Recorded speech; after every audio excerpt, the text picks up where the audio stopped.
What's up, hardship heroes? You are back on the other side. My guest this afternoon is a beast in the BKFC with some of the most incredible fighting spirit you will ever witness. Today, we will talk about that and his human spirit as well. It is my big honor to say, welcome to the other side, Ramiro Figueroa. How are you, man? I'm doing good. Thank you for having me. Absolutely. Man, what are you driving? Is there a roof on that car? Are you in a convertible? You know, I'm driving a Tesla. Well, the Okay, Tesla I'm Plaid. driving. That blew my mind, dude. I gotta ask the boring question first. What was childhood like? Where are you from? What was it like being a kid for you? Yeah, so I was born and raised in Commerce City, Colorado. Okay. Um, it's maybe about 12 minutes away from the main city, Denver. Pretty much, I would say I started bo- boxing at the age of 9.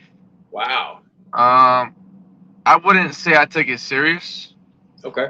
I could say I started actually taking it serious at the age of like 12, 13 when I had my first actual sanction match. Hmm. I got TKO'd in the second round, I want to say.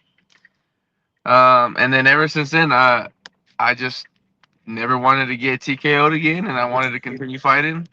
And I want to say I had over. I don't want to say. I know I had over 60 amateur fights. Wow. And then um, on top of the 60 amateur fights, I had 7 semi-professional fights, and I turned Okay. professional in 2019. Okay. And man, I've been everywhere since. Man, I just love fighting. Yes, you have. I would fight in the street all the time. If I ever got in trouble in school, my mom would take away boxing from me. She would say, you know Ooh. what, you're getting in trouble, so guess what? No more boxing. So that was a way for my mom to get me out of trouble. Was just, hey, like if you mess up, guess what? You're not going to do what you like to Hmm. do. I totally And that understand that. that disciplined me in so many ways that when I went through a phase in school where I was hanging out in the wrong crowd and I got in some trouble and a lot of people wanted to fight me. And I would feed into it for some time because I knew I could fight. But then towards the end, it wasn't worth it. There was guns getting involved. There was threats to the school. The school went on lockdown one time because of me, and it just wasn't worth it. My mom saw somebody Man. pull a gun out in front of me one time, and ever since, and I was young. I was maybe 15, Hmm. 16 at the time. And she was worried about me catching the bus to the gym because that was my only way of transportation. I would catch the bus for like 5 years, take a 2, 3 hour bus ride just to hit the gym. And I basically lived at the gym my whole life. I would even stay the night sometimes. Hmm. Even got a job there at the gym, and man, it just stuck with me, honestly. Hmm. Now, going through those hard times as a teenager, who are some of your heroes? Who did you look up to? Um, some of my heroes is like my uncle. Okay. Um, my mom is definitely one of those. I grew up with her mainly being my main, like she would take care of me. Hmm. If I ever got in trouble, I would never deal with my dad. My dad was too busy working, and really his way of punishing was not the correct way. Um, and So my uncle was more of a father figure to me. Okay. He would always give me advice, check in on me, see how I'm doing. Um, on top of that, man, just whoever I was in training with, I saw like my coaches as a in a way a father figure. They gave Hmm. me guidance. They taught me. They opened their doors. They allowed me to stay the night at the gym sometimes. Like they believed in me. So I would say anybody who believed in me was a hero. Okay. You mentioned started boxing really early. Was that more escape? Was it passion, or was it more necessity? Yeah, so I started because I have a best friend who's still my best friend to this day. He started doing it, and him and my mom met up at some event for school, and she was like, "Oh, you should let him come to boxing with my son." And my mom was like, "You should try it." And I was in my head, I was a little chunky kid, and I was like, "Okay, yeah, I'll give it a shot." Um, and it was only once a week. It was called the Commerce City class. We would Hmm. go every Thursday. So for like the first year, it wasn't like consistent. It was just every Thursday, and pretty much so many people would leave, and I was the only consistent fighter. And the coach was like, "Hey man, like if you come more than once, he's like, you got some potential, and that's when I started asking my mom if I could go. And she was just like, you could, I don't have a right to take you there, because I got work and I got a life, you know. And I was like, okay, like most definitely. Can you teach me how to catch the bus? So one time um, I made I made sure she had time off of work, and I think it was like on a Saturday on the weekend. We spent 3 hours just her teaching me how to catch the bus. She caught the bus with me, and we took the bus to the gym. And she was like, "This is how you're gonna get here. You get off this bus. You're gonna hop on this bus, and then you walk 20 minutes, and you're at the gym." So she taught me that, and ever since I learned how to catch the bus, I was always catching the bus every day after school. I would carry a big backpack with me, and right after school, I would just wait outside my bus stop, which was right across the street from school, Hmm. and pretty much just history since. Most people don't walk into a boxing gym as the best guy there. Those early days, how many whoopings did you take? Oh man, my too many to count. I the gym that I grew up at was a whole bunch of just professionals. Okay. So like other than the Commerce City class, I was, you know, the more older one, a little bit more experienced still. But once I started really sparring, I grew up sparring Mike Alvarado, Okay. like Ford Madden, and a whole bunch of big names in boxing. Hmm. Um, you know, it was when Mike Alvarado was running for the world champ when he was fighting like Hmm. Brandon Rios, Yeah. and all these big names. And I took so many whoopings. Like they would tell him, go easy on him. He's just a kid." And he's like, "I am going easy," and I'm over here getting my head beat corner to corner. And I loved it though, man. I mean, if I could teach a lot of these people, like I would do what I did, you know, just go in there with the best, because I feel like that's what made me overcome the fear of like my Hmm. first few fights. I got stopped on my first fight, and I was like, "Am I even good? Should I keep doing this?" And they're like, my coach was like, "Bro, you're sparring a world champ right now. Like, what are you talking about? Like, you're learning as you go." And Hmm. then I think I went on a 5 fight win streak, and then I lost to this one guy. And then my first fight, when I feel like I got rid of my fear, was I was 5-1 in the amateurs, and they were like, "Well, there's no opponent for you. However, you could go in the open division and fight this guy. He had like 30 fights." And in my head, I'm like, "Oh my god, he's got more experience. I'm gonna lose." And my coach was like, "If you put that in your head, you're gonna lose. But if you want to learn, you're gonna go in there. You're gonna learn.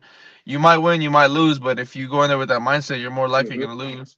I went in there with the mindset that, you know, honestly, I'm going to lose, but I actually came out victorious. The first round, I gave the guy an 8 count. Second round, it was back and forth. Third round, I gave an 8 count. I gave two 8 counts in the third round, and my coach was like, "Look who you just beat, bro! Like a guy you thought you were gonna lose to." And ever since then, Yeah. I always look back at it like, no matter who is in front of me, like it's beatable. Would you say that's your most proud moment in boxing? in in the amateurs, I would say that was the one of the first phases of it, you know, because and then you Okay. experience that in the pro boxing, you know. Boxing is biased, you know. Hmm. I fought a fight where I thought I should have won. I fought a pretty good dude who's like 16-0 right now, and I beat the shit out of him, and I don't know what happened, but they gave it to him, and they gave him a split decision. But to me, that was a win. You know, it was like, you know what? He's Hmm. been. I think when I fought him, he was 5-0, 5 KOs. Again, everybody was scared to fight him.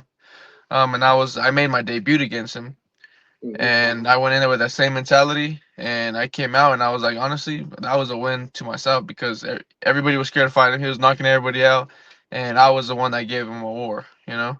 Hmm. When did you first hear about bare knuckle, and what was your initial reaction to it?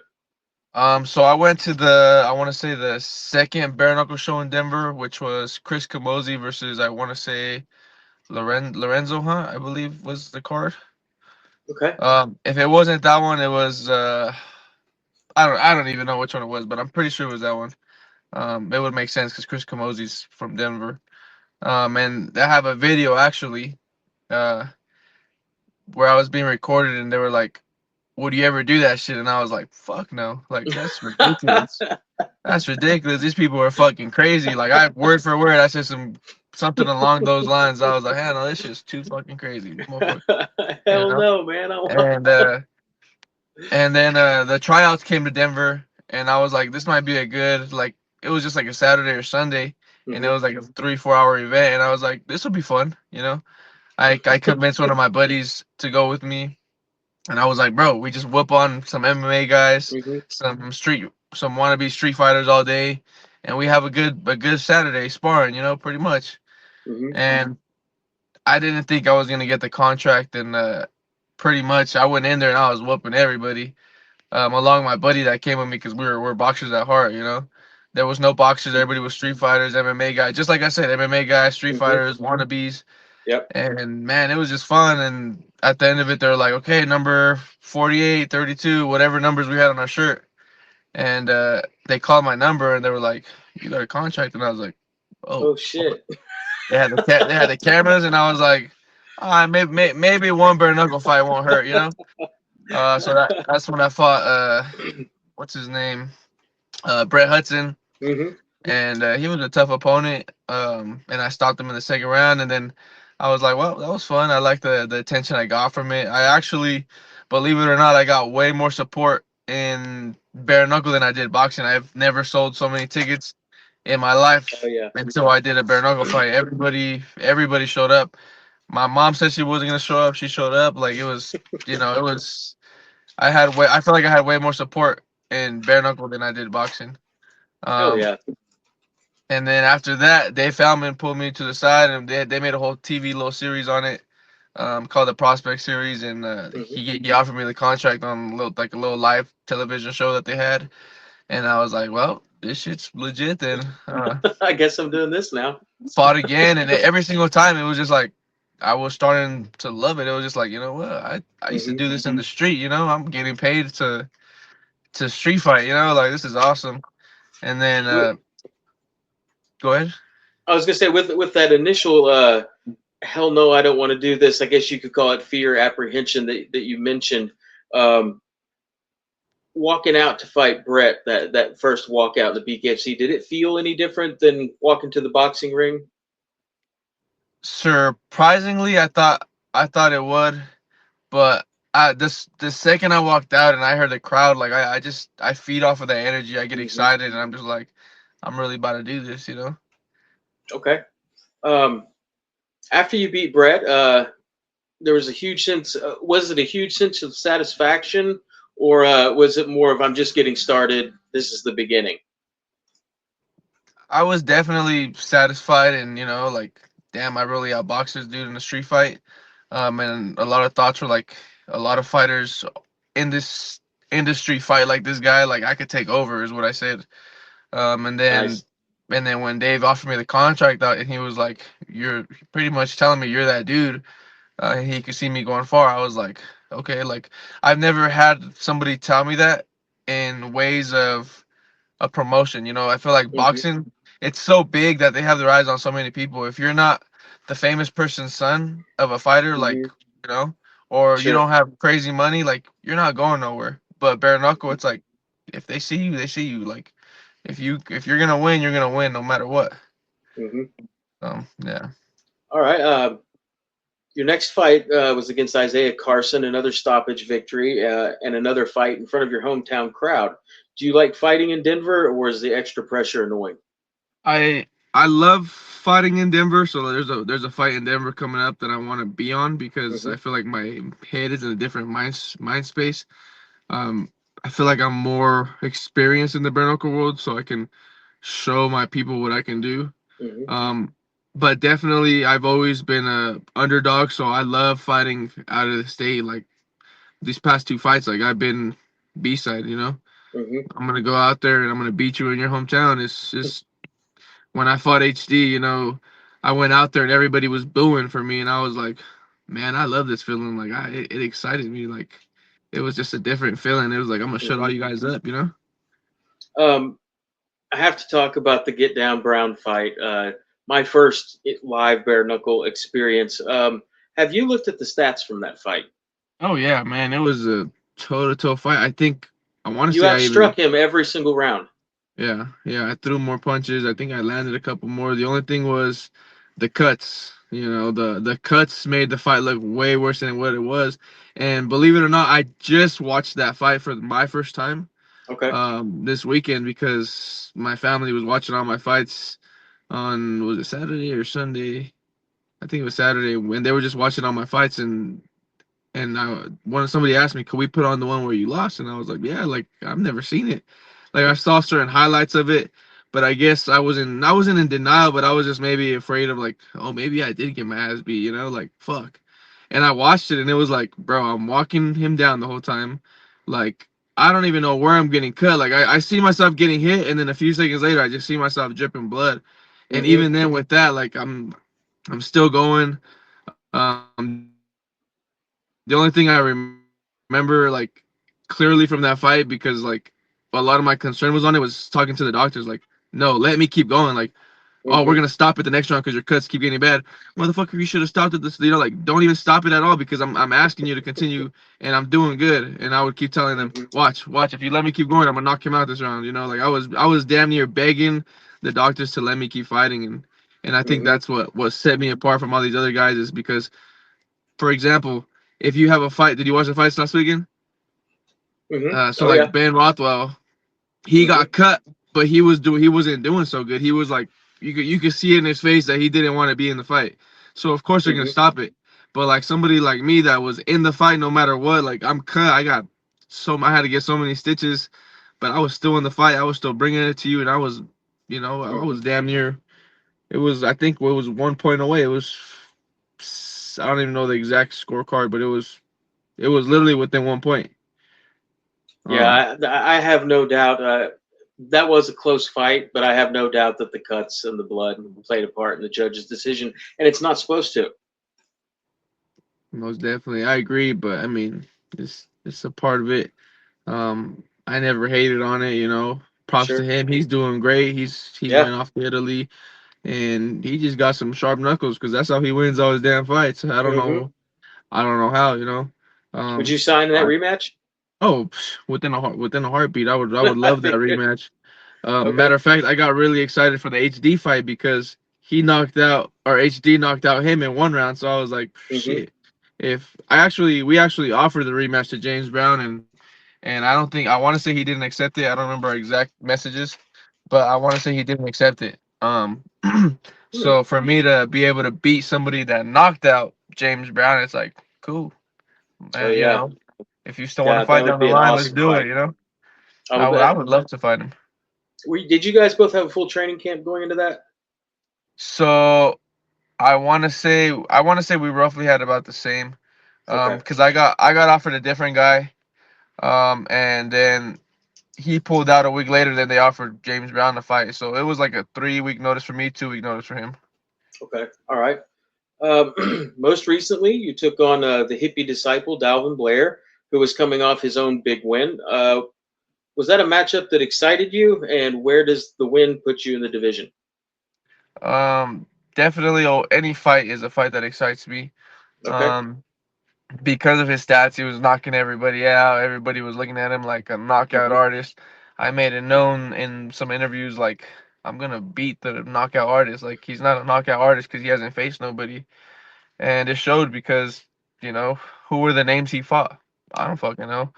Um, I have respect for the guy, but he talked a lot of shit after the fight. So it's like I could care less. But yeah, I mean, I love that I was able to beat him and how I beat him, because Hmm. like I said, everybody going into that fight was like, "Oh, he's gonna go into a war, he's gonna get stopped," and blah blah blah blah. And no, I barely got touched the fight. Matter of fact, the only places I was hurting was in places where I shouldn't have got hit, like my thigh.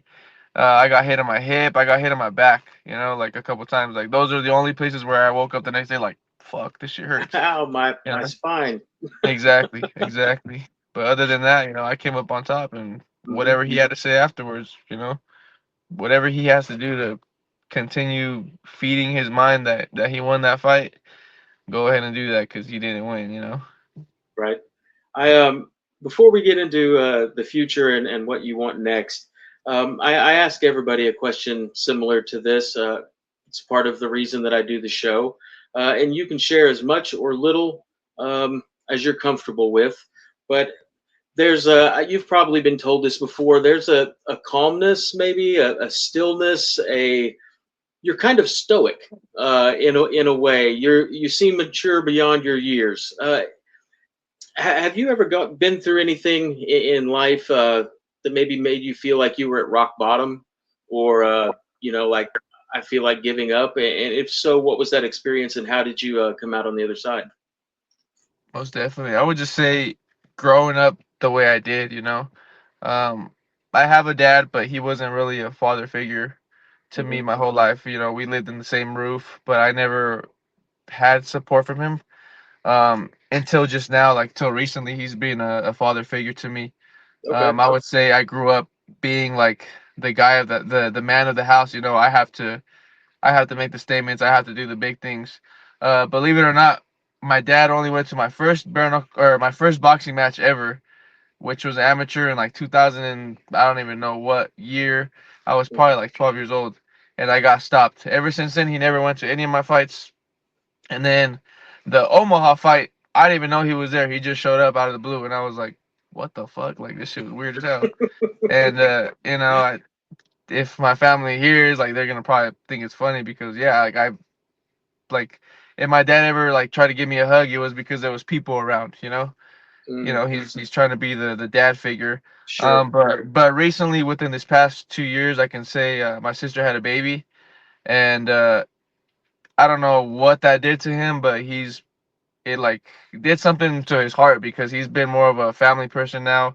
He Awesome. tries to be the father figure now that he should have been, I guess I should say. Right. Um, Yeah. Absolutely. I still have a good relationship with him. However, like I still get weirded out. Like again, this past weekend, I was with my family and like he would like go to give me a hug and like try to be like Okay. all like like and it was weird to me, Hmm. But I'm accepting of it.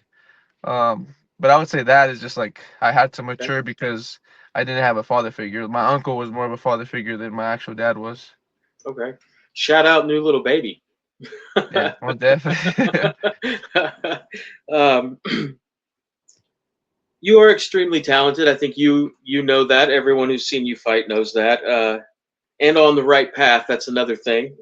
Where do you see yourself in 2 years in the BKFC, and who or what do you want next? um, I see myself within 1 year at least running for the title. I mean, I feel like I beat a big name twice. I felt like they were setting me up. Dave Feldman said this fight could set you up for something big in the future, and I believed it. Um, I think I am ranked 3 in the U.S. I was 7 in the world, but that one moves around here and there.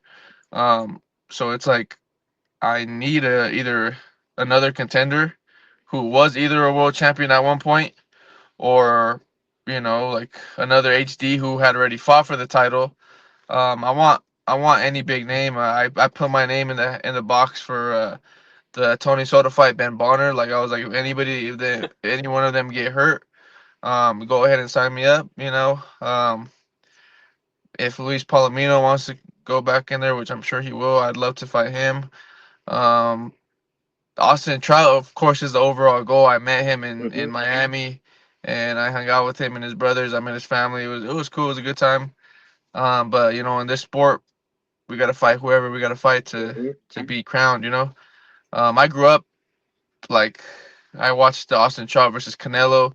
Hmm. In my actual gym, we have a poster of Austin Trout. Like Nice. so it's like that's awesome. But Oh yeah.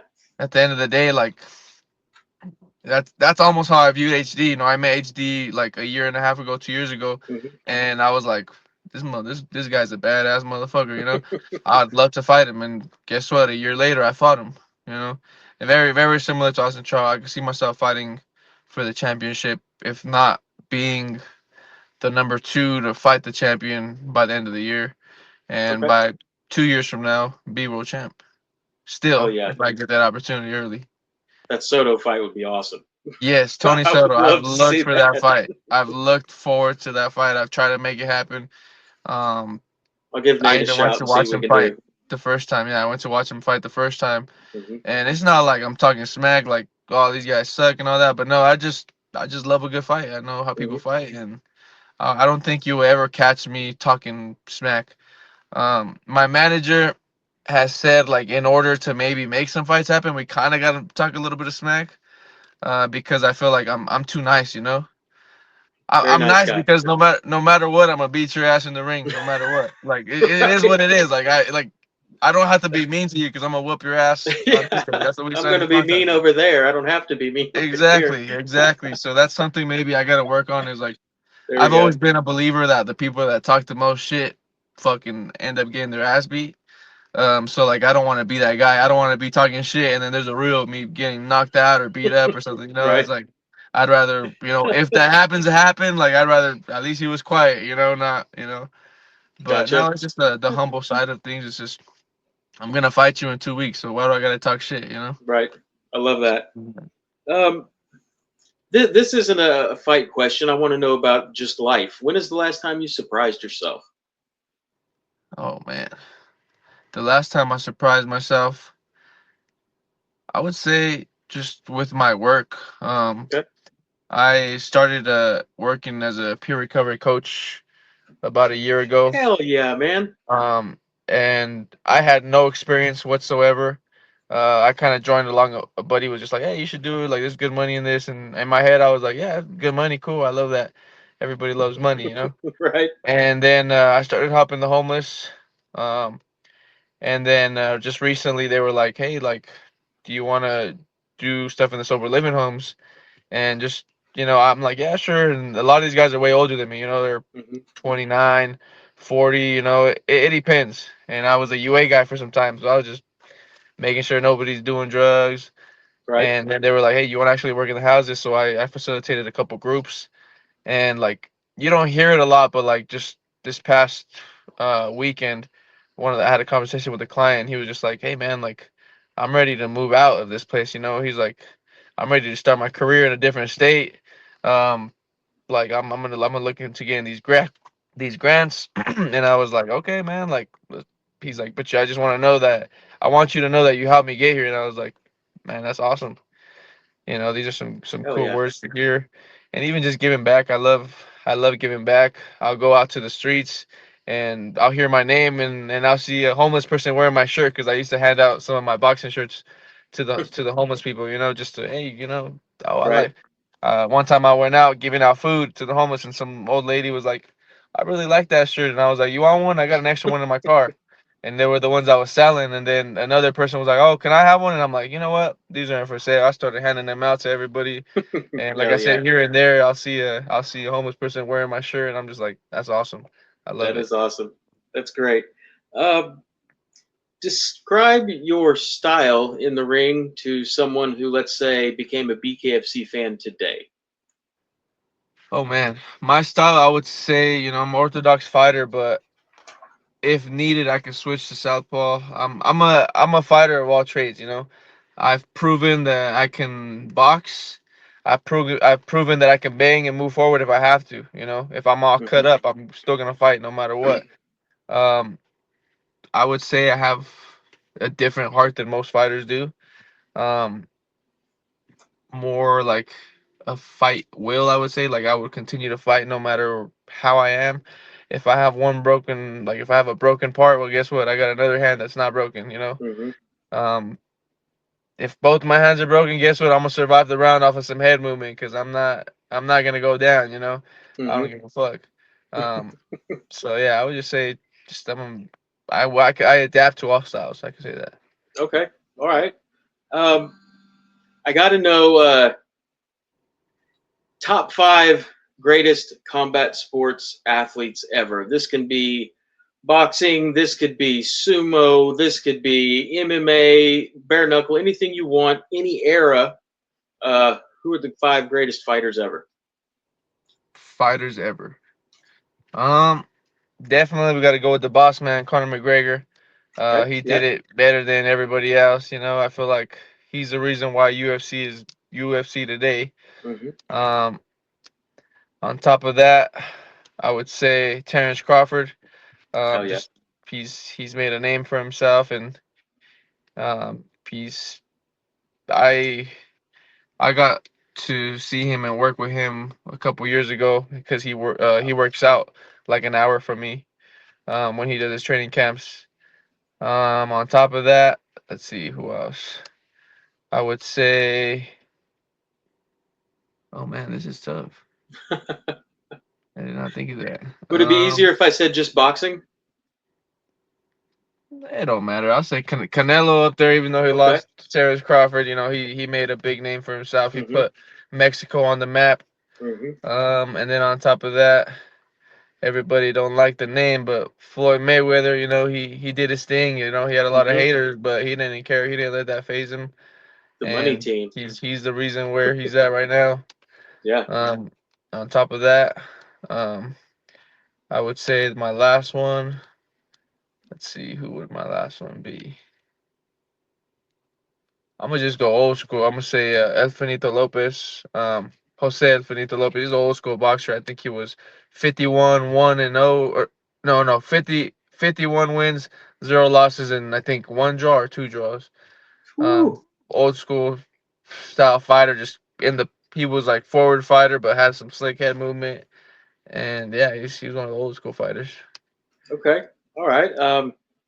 We're to the last segment of the interview. This section is sponsored by HKA USA, and it's called Make a Choice, Champ. I'm going to ask you some kind of pick one or the other style questions. I promise some of these you've never been asked before. Some of them you probably have, and it's just to make the bare knuckle fighter more relatable to the regular guy sitting at home watching. Are you ready? Yes, sir. All right. Who wins in a bare knuckle fight between Esteban Rodriguez's mohawk and Bear Hill's beard? Esteban Rodriguez. Absolutely. Okay. Uh, who wins both in their prime, Ali or Tyson? Ali. Okay, I like that one. Uh, what's the best Rocky movie? Mm, two. Two? Yeah. That's the first. No one's ever picked two before. Nice. Uh, whenever you go down to the Denver Zoo, what's the first animal you run across the parking lot to go see? Run across the parking lot? I, I would say the ducks. I don't know. The bird. I don't know. That's a weird one. All right. How do you get your coffee? Your caffeine? Is it coffee or energy drinks? Both. Both. Have you tried Wild Orchard from Bucked Up? This thing is amazing. I have not. The last time I tried one of those, I got all shaky, but I don't think I was ready for it. I don't think I was ready for it mentally. There you go. All right. In your bathroom at home, does the toilet paper feed over the roll or under? Over. Over, I guess. Hell yeah! All right, that's the usual answer. Uh, what's worse, being punched in the face or kicking the coffee table barefoot in the middle of the night? Oh, definitely kicking the coffee table barefooted. That's the worst pain, no matter what. Okay. You can feel that Let's just thinking about it. You're right. I kicked the end table in my bedroom about 4 months ago, barefoot in the middle of the night, and completely right angled my pinky toe, broke it, stuck it out to the side. They had to tape it up at the hospital in the middle of the night. Yeah, it's the worst. The worst. Um, if you could fight any fighter in history, who would it be? If I could fight any fighter in history, hmm I What's would your dream fight? say alive or dead. Like you know, like Yeah, anybody alive. ever. Oh man, I would say Muhammad Ali is one of the greatest. Just to There say we you go. fought him. Hell yeah. Okay. Uh, who stars as you in the Hollywood blockbuster movie about your life one day? Oh man, I have no idea. Just a random person, I guess. At that You point, that's can. what it is. Oh, I All guess right. okay. You're going to go commit a bank robbery, Ramiro, and you need to take two people with you, a gunman and a getaway driver. Who are you taking?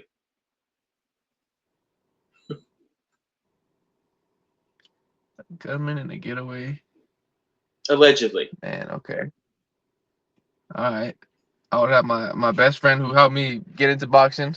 Okay. He'll be the gunman because he's in There the we go. Marines, so he knows how to work all that. hmm And then the getaway driveman would be Another best friend of mine who moved to Kansas because he used to be into the racing scene, and used to like to drive fast.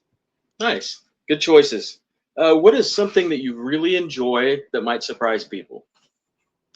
Something that I really enjoy, Hmm. I would honestly say just giving back to the homeless, um, helping out people in recovery. I would say just it just Okay. makes me feel good. Okay. Um, for anyone who's going to watch this, Ramiro, who, like you mentioned previously, is maybe right now going through some kind of struggle, what message do you have for them about not giving up? Um, a message I would have to somebody about not giving up is you're not alone. No matter if you feel like you're alone, you have nobody to talk to. You always have somebody to talk to. You may just feel in your heart that you don't, because if you're a guy, sometimes we have that like manly, like, what, I'm good, I Hmm. got this. Yeah. But deep down, no matter how tough you are, me myself, I personally battle with some things, some dark days. People may look at me like, oh, he's got nice things, a nice house, and he has it the best. That's not true. We all battle our days, but it Hmm. does help if you communicate it, because I might just save your life or Hmm. help help you view things in a different perspective. Absolutely. I love that. What's the best way for fans to keep up with you, and what can we expect to see from you the next time you're in the ring? Fans could always keep up with me on Facebook, Ramiro Figueroa, or Instagram, Ramiro Figueroa underscore 2001. Um, and always just tuning in. You could probably search up my name on Google, and you'll be able to see my next fight, my last fight, and etc. I spent 15 minutes trying to teach myself to say your name the way you just said your name. I can't. I can't. That's awesome. I, I don't have any more questions, Ramiro. Is there anything else you want to talk about, or maybe somebody you'd like to shout out? No, I think we're good. Just everybody who supports, watches, sponsors, just everybody. I appreciate you having me on, Absolutely, man. and I appreciate you. I'll definitely be on again if you welcome me in the future. And Yeah. you mentioned HK. Yes, What is it? sir. HKSA or A? HKA USA. HKA. Yeah, they Hmm. just sent me my first pair of boxing gloves, Okay. and How do you man, I like them? love Tell it. the truth. They're tight. They're tight. I love them. Okay. They're easy Velcro throw-ons. I'm used to getting the lace ups, Hmm. so like even when I go to the gym and nobody's there, I just throw the laces in there. Then I put them in. But the Hmm. HKAs were definitely Nice. different, and I love those gloves honestly. So that's awesome. Cool. Well, man, I'm going to go ahead and hop off here. I want to say thank you so much for sharing your time with me. I know the viewers are going to love this. I'll get this uploaded in the next day or two, maybe do some edits to it, nothing bad. Once I do post it, I'll send you a copy if you want to watch it. And if for any reason at all you don't like it, let me know and I'll take it down. Okay, most definitely. Thank you. I appreciate it. All right, Ramiro, have a great rest of your day, man. Awesome. You as well. Bye bye. Ramiro is such a nice guy. Everyone, I appreciate you watching today. It's always great to be able to sit down with these fighters, get to know them a little bit better, and let you get to know them as well. I want to say thank you to show sponsors, HKA USA, the top choice for fighter gear. You just heard it from the man himself. And also, as I mentioned earlier, the new Bucked Up Wild Orchard. This is a really good energy drink. Um, anyway, guys, Hardship Heroes, hope you have a great rest of your night. Take care, and we'll see you soon.